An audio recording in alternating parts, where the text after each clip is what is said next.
My project is kind of a remake of Space Invaders.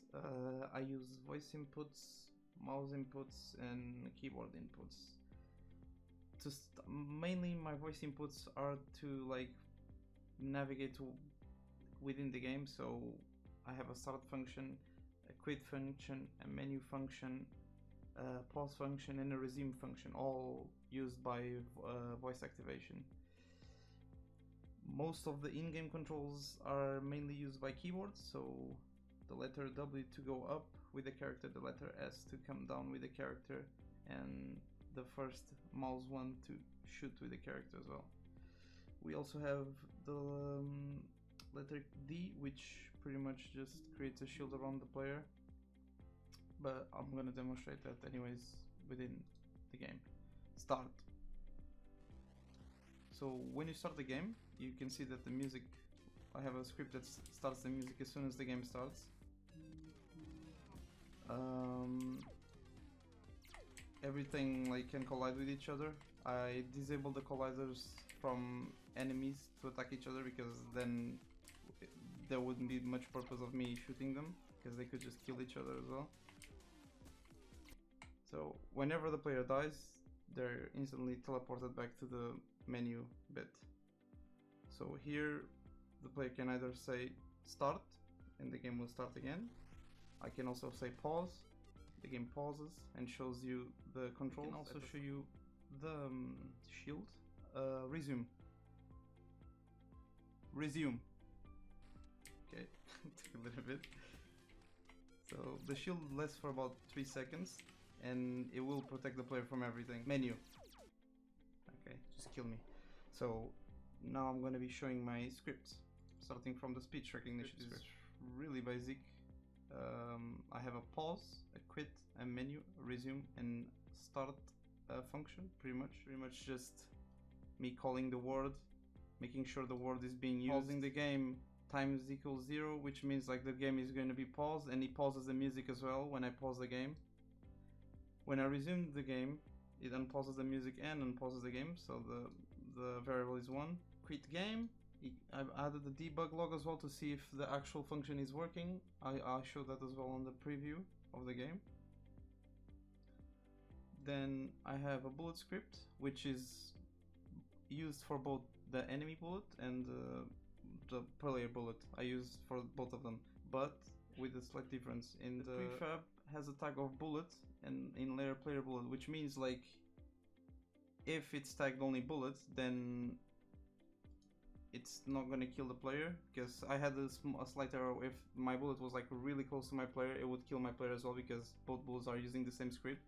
So with the tag enemy on the enemy bullet, the coding will understand that my bullet is not actually to kill the player but to kill the enemies, and the enemy bullet is to kill me, not the enemies. I also, in building settings, not building settings,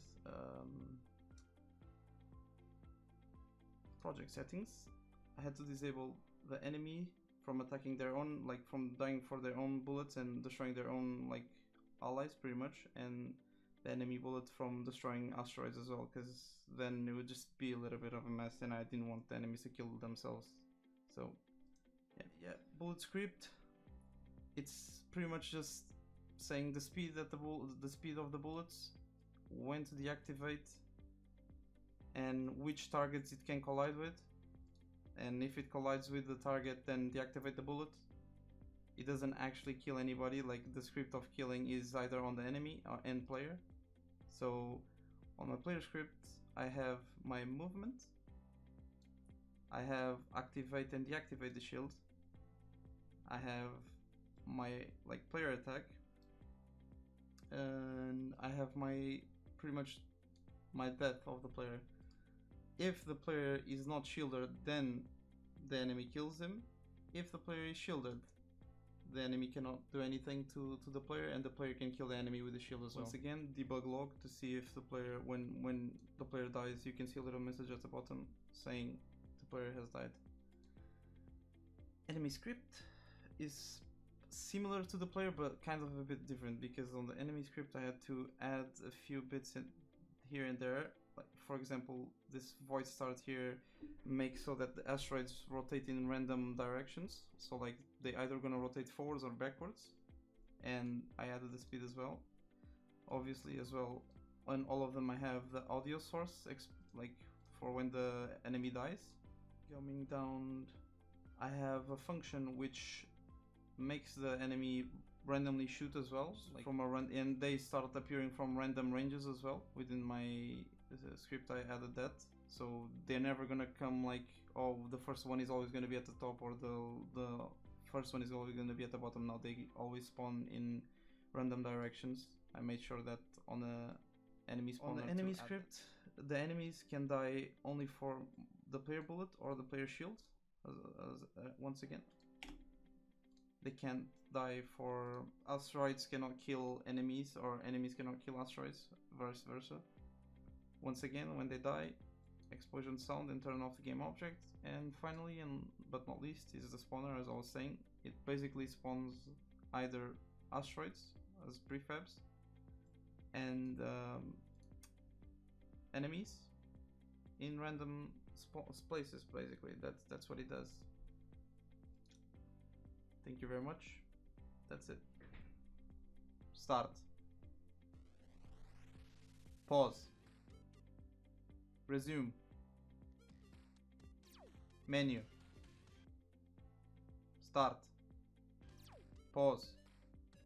Resume. Menu. Quit.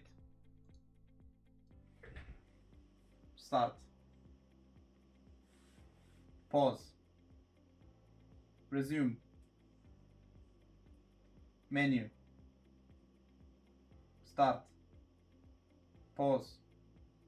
Resume. Menu. Quit.